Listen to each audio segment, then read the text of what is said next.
Hi, good afternoon. This is Dr. Elizabeth Klodas, cardiologist and founder of Step 1 Foods, and welcome to another Step 1 Lives session. I'm excited to be here. It is Heart Month, February, and excited to have you all here, and also grateful for the questions you have sent in ahead of time that we can discuss on today's installment. But first, before we get to that, I have an exciting announcement. And if you haven't been keeping up with the blogs on Step 1's website, you may not know that we have published our data. The results of our randomized controlled clinical trial that we performed with Mayo Clinic and University of Manitoba are now peer-reviewed and published. This is a really big deal. It really underscores the approach that we have undertaken. It has been scrutinized by scientists. The trial has been reviewed up and down by skeptics and has been found to be valid and interesting and important enough to share with the larger scientific community. I could honestly not be more proud of this accomplishment. There really is no other food company that has put itself through this level of scientific scrutiny. And so I'm excited to be able to share that we do lower cholesterol meaningfully in a short period of time, and sometimes profoundly. There were people who had 20, 30, close to 40% LDL reductions in our trial, and that's a game changer for someone who can't use statin medications. So very excited to share that news. Okay. But now let's move on to the next topic, which is, it's Heart Health Month, right? Why is heart disease still the #1 killer of Americans? And before I actually, give you my thoughts about that, I've got a little piece of paper here that has a bunch of statistics on it, which are honestly pretty depressing. So heart disease remains the #1 killer of Americans. This is not last year's data. The U.S. Census data is back to 2019, but in that year, nearly 900,000 Americans died due to heart disease. That eclipsed all cancers combined. And heart disease has been our #1 killer since statistics have been kept. I mean, the American Heart Association was established in 1924. Why? Because heart disease was the #1 killer of Americans. Nearly 100 years later, here we are. American Heart Association gets nearly $1 billion a year to help change this. We haven't changed it. And so here's some of the underlying other stats. Heart disease is also really expensive. It accounts for 12% of the entire healthcare budget of the U.S. government, more than any other diagnostic group. 1/4. Let's see. And here's sort of some of the underlying risk factor statistics. So 94 million U.S. adults have high cholesterol. 28 million, it's probably closer to 30 million now, have diabetes. These are all from 2018, this data. 121 million have high blood pressure. 42% are overweight or obese. That's for adults. For children, here's some depressing numbers. 13% of 2 to 5-year-olds are overweight or obese. 20% of 6 to 11-year-olds, and 21% of 12 to 19-year-olds. Less than 1% of U.S. adults follow a heart-healthy diet, and only 1/4 of U.S. adults meet the minimum guidelines for physical activity. So if you ask me why heart disease remains the #1 killer, I would say because we are swimming in risk factors, right? High cholesterol, high blood pressure, diabetes, excess weight, inactivity, poor diet. All those, right? The vast majority, if you peel it back, it's all due to the wrong foods. it is back to nutrition. Nutrition underlies the vast majority of risk factors that lead to to lead to heart disease. And so unless we address the root cause, we are never going to get downstream and reduce incidence and deadliness of heart disease. Okay, and on that happy note, I guess we will now move on to some questions. So here's the very first one. As a doctor, is there any instance in which you'd recommend a patient continue to take their statin medications?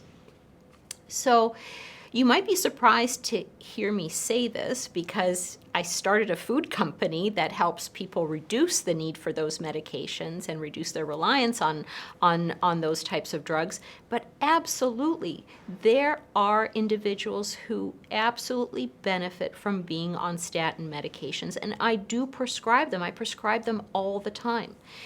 If you have known coronary or vascular disease, meaning you've had a heart attack, a stent, bypass surgery, a stroke, if you have diabetes, and especially if you're between ages of 40 and 70 with diabetes, if you have genetically defined determined high cholesterol levels that no matter what you do, your LDL bad cholesterol stays really high, you should be on a statin. And this is not because we're aiming to make numbers perfect for those individuals. It's because we are reducing risk. And the data is clear, it's reproducible, it's consistent that for those three groups of patients, being on a statin reduces their risk of future heart attack, stent, bypass surgery, stroke, death from heart disease, right? That's what we're trying to do. We're trying to improve outcomes. That's much less clear and much less strong for individuals that are not affected by those three categories of conditions. So I do prescribe them. It is for a limited group of people. Okay, next question. If I have high blood pressure, blood sugar, and cholesterol, which one should I focus on first? Which one poses the greatest risk to my health? Okay, you're asking me to make a really hard choice because all three of these are incredibly important. And, part of it depends upon, how high or how abnormal each of these are. The good news is that by changing nutrition and changing lifestyle, losing weight, getting more active, eating in a way that supports, and I'll pick lowering cholesterol, it actually almost doesn't matter which one, you will affect improvements in the other two. So I guess I'm not sure I can say which one I would pick. If I had to choose, I would choose the one that's the most abnormal and go after that one because it's the degree of abnormality that also impacts the risk and how quickly that risk escalates. Okay, next question. If I have familial hypercholesterolemia, should I even bother worrying about my diet or eating plan? Can that truly even benefit me?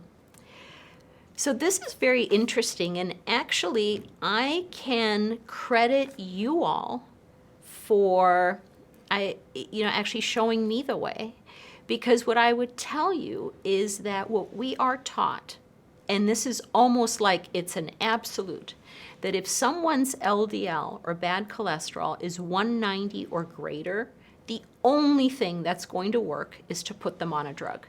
We are taught this. This is, familial hypercholesterolemia, it's defined by an LDL bad cholesterol of 190 or greater, equals statins, equals drugs. Like, don't even bother talking about diet.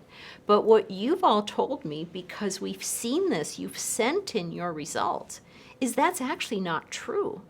there are people who can benefit from eating better or eating differently and can see a meaningful cholesterol reduction. And in some, this isn't like by 10 points. Some people we've like that start off very high, we've seen LDLs drop 100 points. Like this is actually a pretty amazing result. So what I would say, and this may be the nidus of the next study, is that, the recommendation to put people with familial hypercholesterolemia on drugs alone and forget about nutrition is actually wrong. It's wrong.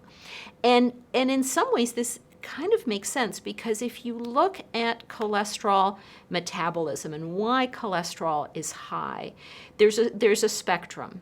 There are people who are avid producers of cholesterol. Doesn't matter what the inputs are. Doesn't matter how skinny they are, how many vegetables they eat, how many marathons they run. It doesn't matter. Their LDL is genetically scripted. It's this. And the body just keeps making cholesterol to get to that specific number. Those individuals, it doesn't matter how well they eat, right? They're not going to really impact their cholesterol readings very much. The good news is those individuals are incredibly sensitive to statin drugs. Even a small dose of a statin can lower their LDL like through the basement. On the other side are people who are avid absorbers. And, it's not so much the cholesterol in food that they're absorbing, it's the cholesterol in bile that they are reabsorbing from the digestive tract as part of the digestive process. And bile is very cholesterol rich, and you can read about the mechanism in our blogs. But safe to say, like where absorption is the main driver of cholesterol. And in those individuals, if you change nutrition, specifically, increase fiber and plant sterol intake, which affect bile cholesterol cholesterol absorption in the digestive system, you can markedly reduce LDL cholesterols. They're very sensitive to diet. So those are the two extremes. And in those individuals, statins don't work very well because they're not really producing a lot. They're absorbing it all. And in between is everybody else. So those are the two extremes. Most of us live in the gray. And so there's variable response to a nutrition intervention. But anyway, going back to familial hypercholesterolemia, if your LDL is very high, I wouldn't think twice about trying a dietary intervention to see what sort of result you have. If nothing else, if you go from an LDL of 300 now to 200, boy, your medication doesn't have to work nearly as hard. So you may be able to get to your goal cholesterol with lower doses. Okay. Next. Okay, let's see here. Now we're taking live questions. So thank you for all of you who are watching and submitting your queries. So let's see. Carol asked, are your products mainly for people who do not eat plant-based foods most of the time?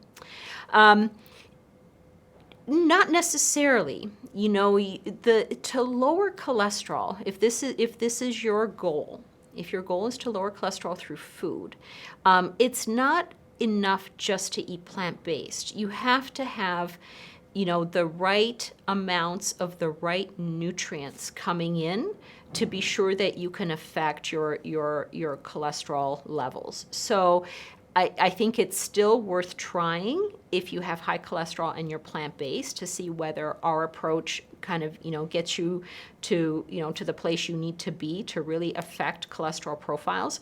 If you're already eating plant-based and your goal is to eat more plant-based, I'm not sure that we necessarily add that much. If you're already eating plant-based, we're plant-based, so that may not be the biggest benefit. But for cholesterol lowering, it can still make a difference. Mind you, I would expect the bigger difference to come for someone who is not eating a plant-based diet at all. That's where we can probably have a bigger effect. But I have seen strictly, vegetarians and vegans have a response to our foods. Next question. Let's see. What is the efficacy of statins on the endothelial lining of arteries? Okay, so first of all, before I answer that, let's first, explain what we're talking about here. So endothelial lining, what is that? Well, if you look at arteries, and I'll focus on coronary arteries because that's mostly where I live as a cardiologist, the endothelium is the innermost lining inside a heart artery. It is like, if you sort of turn skin inside out, it's sort of the outer layer of skin, except it happens to be on the inside of an artery. It is a very thin layer, and it separates the contents of the blood and what's flowing through the blood vessel and the contents of the artery wall. The endothelium is the final, the sort of the final frontier, the final protector, for cholesterol coming into the artery walls, for plaques rupturing and things like that. So keeping your endothelium healthy, keeping it strong and resilient is really important. How do you do that? Well, don't smoke. Smoking reduces the resiliency of your endothelium. Don't eat, really fatty meals full of saturated fats and trans fats and fried foods. It turns out, almost immediately after a meal like that, the endothelial function is affected and it's reduced, and our endothelium becomes more vulnerable. Lower risk factors, right? So address high blood pressure, address high cholesterol, exercise, all of those things work.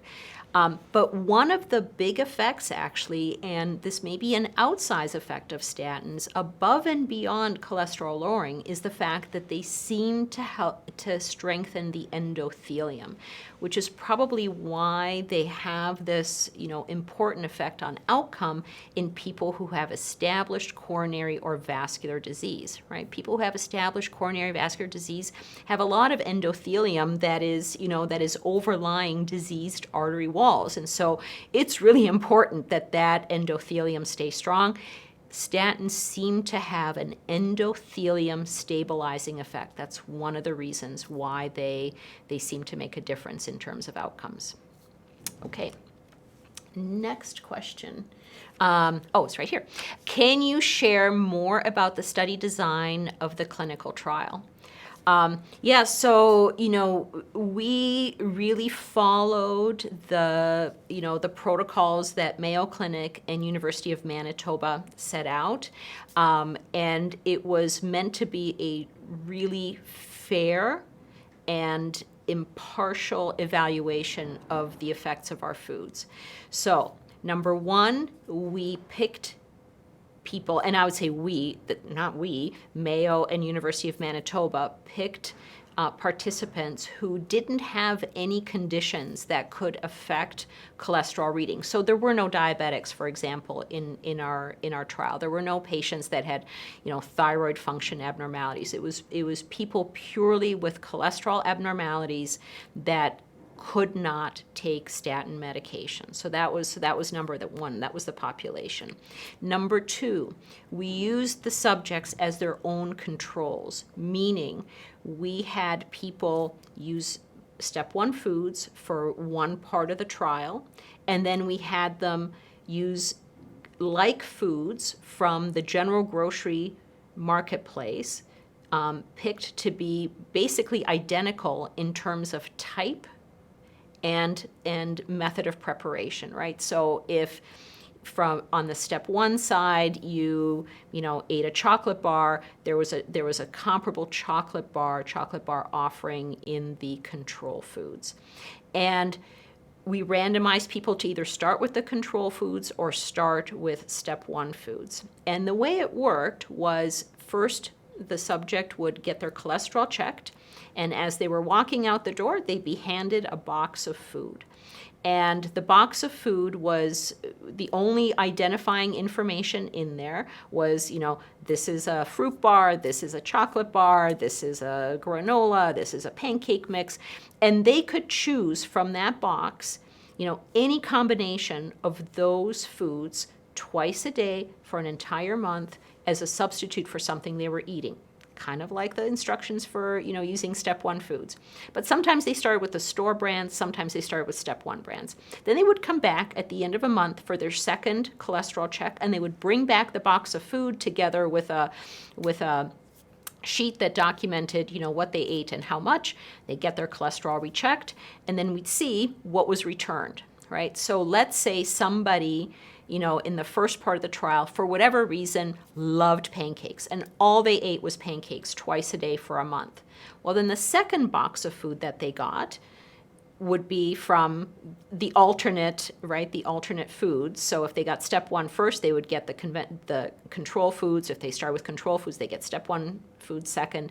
And they would have a predominance, almost exclusive, pancakes in there, so that we were testing pancakes versus pancakes, and smoothie versus shake, so that we were also controlling or trying to make it similar actually what people were eating in terms of the types of foods between the two occasions, and everything was matched for calorie count. So people were getting approximately the same amounts of calories for and after. After that, there was no control. We asked people to not change anything else that they were doing, and we asked them specifically not to start exercising, not to start making other dietary changes. Like, it was literally just do this.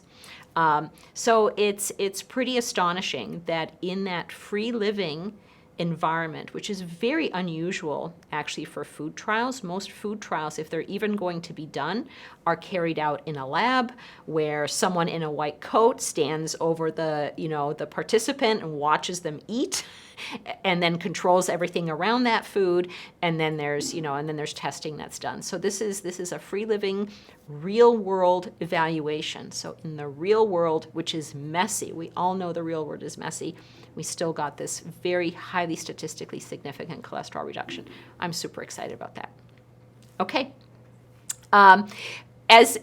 Thank you for all of those. Please feel free to ask your questions in the comments on Facebook, and keep them coming. But here's the next one. My LDL is just over 200. LPA is high, statin or no statin. Okay, so LDL, bad cholesterol, is over 200. Let's just put that first into context. So what should LDL be? Most cardiologists would say everyone's LDL or bad cholesterol should fall under 130.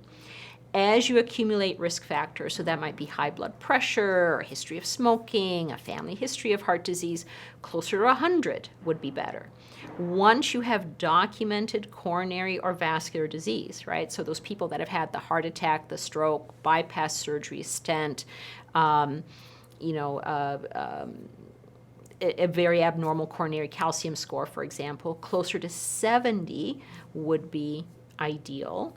And then there's even data to suggest that under 50 is additionally protective. Okay? To put this in perspective, when we are born, our LDL is somewhere between 35 and 55. Okay, so very, very low. We don't need a lot of LDL for cell growth and cell maintenance.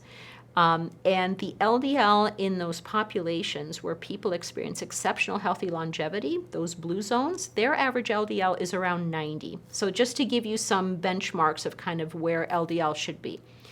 Just over 200. Remember, if you were here earlier, you may have heard me talking about familial hypercholesterolemia, which is that LDL of 190 or above.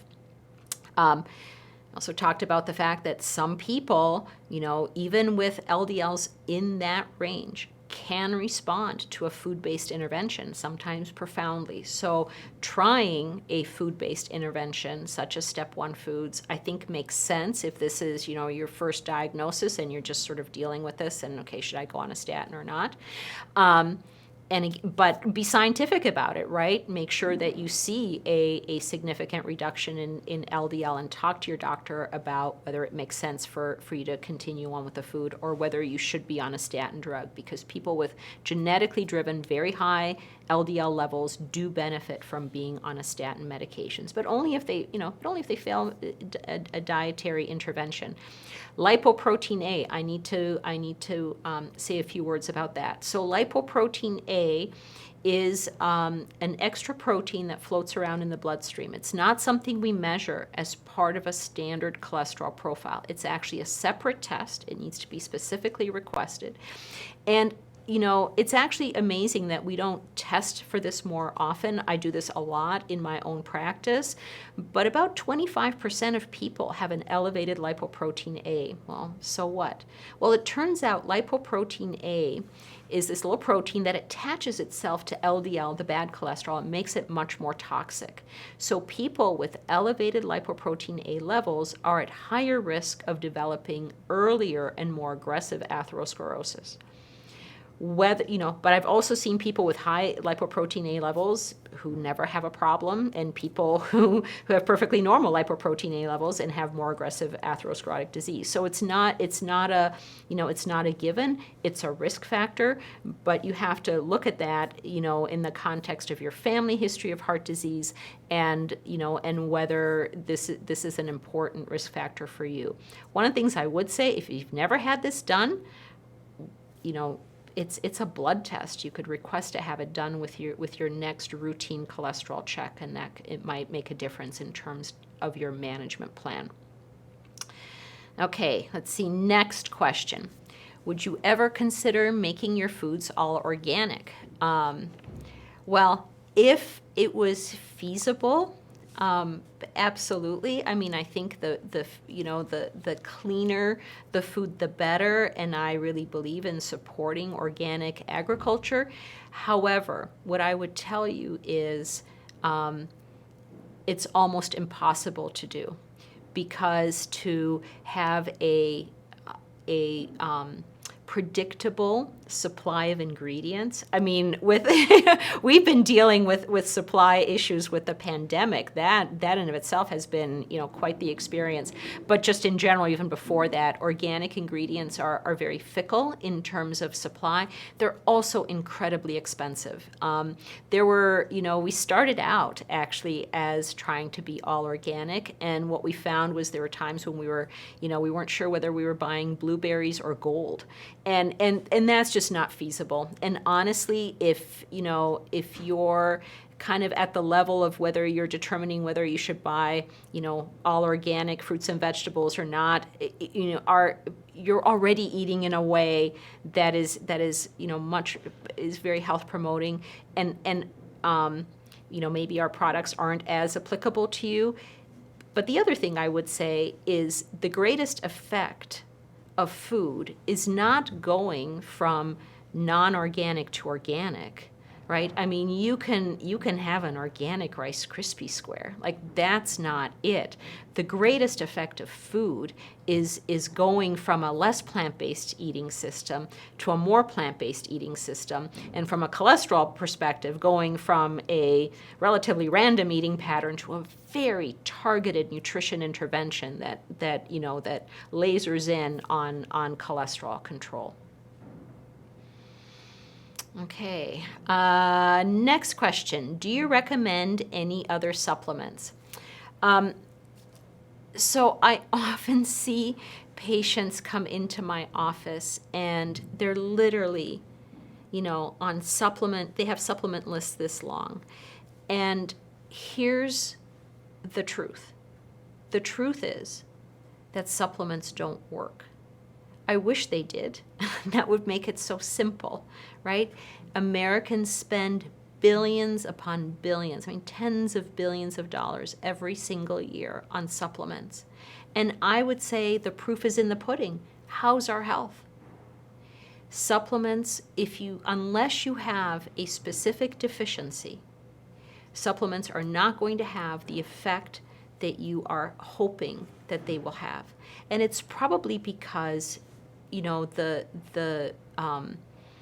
need your nutrients in context. And I've talked about this before. Your body knows what to do, for example, with a bunch of vitamin C that comes with a bowl of blueberries. That hits the digestive system, the body goes like, oh, I recognize that. And I recognize these other cofactors and these interesting other micronutrients. This makes sense. I know what to do with this. Right? If you have a big bolus of vitamin C, a vitamin C pill with a Twinkie, the body gets this vitamin C and says I don't know what to do here. And I'm missing some of these cofactors that are signals for me to take this, take this vitamin C up from the digestion and put it where it needs to go. So I'm a supplement skeptic. I do take vitamin D myself because that is something I'm deficient in. But again, that would just be that's treating a deficiency as opposed to just willy-nilly taking supplements. I don't take anything else. I don't even take a multivitamin. Okay, we have time for one last question. So let's see, and I'm waiting for it to come up, I think. Okay, the last question is, what can decrease cardiac calcium score? Actually, nothing. Calcium, once it's present in your heart arteries, is a permanent fixture. But that's not necessarily a bad thing. First of all, calcium's not the problem, it's the marker of the problem. And calcium is in many ways a marker of your body's repair response. Calcium deposits calcium deposits is part of the atherosclerotic process, but it's an active deposition. So what happens is, as gunk is depositing in our arteries, it's not depositing, linearly and just smoothly. It's depositing in lumps and bumps. That's why someone can have a 90% blockage, get a stent, and be fixed. They didn't have, their whole artery wasn't 90% blocked. It was one little spot, right? It was like a plaque pimple, on the inside of their heart artery. Well, that plaque pimple, that's a deposit that's happening within the wall of an artery, and an artery wall has very specific architecture. It has a specific structure, and these deposits are sort of, they're interfering with that structure. They are making that point of the artery weaker. The body recognizes this. We are designed to survive and thrive. And so it sees a point of weakness and vulnerability and says, okay, what am I going to do? Oh, I know. I'll put up scaffolding. I'll reinforce this area so it won't break down. It's not going to be vulnerable anymore. And if you look at plaque under an electron microscope, you will see the cells that for all the world look like bone cells busily laying down calcium. This is the scaffolding. This is the reinforcement of a plaque, plaque pimple, for lack of a better word. And that scaffolding is permanent. It's there. That's why the process is called hardening of the arteries. It's because you literally, the body starts to lay down bone in the walls of arteries. The good news is that calcified plaque is stable plaque. It's much less likely to burst or pop or cause these out of the blue events like heart attacks and strokes, which is the whole point of the process, right? So if you're going to have plaque, if you actually want all your plaque to be calcified, but it is a permanent thing.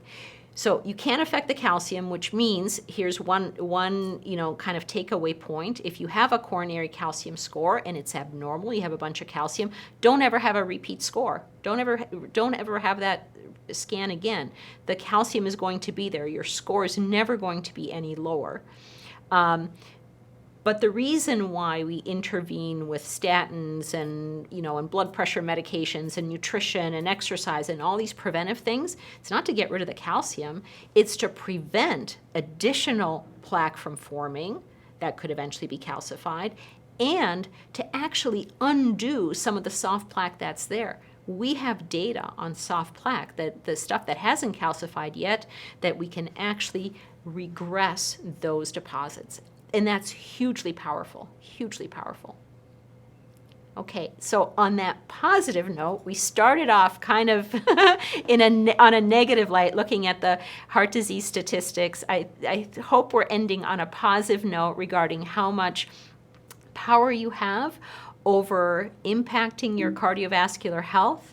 And I just wanted to thank you for joining us, and thanks so much to those of you who asked questions. If I didn't get a chance to answer a question today, our team will follow up with your comments on Facebook, but you can always reach out to us at step1foods.com. Thank you, and have a wonderful rest of your day, and happy Heart Health Month.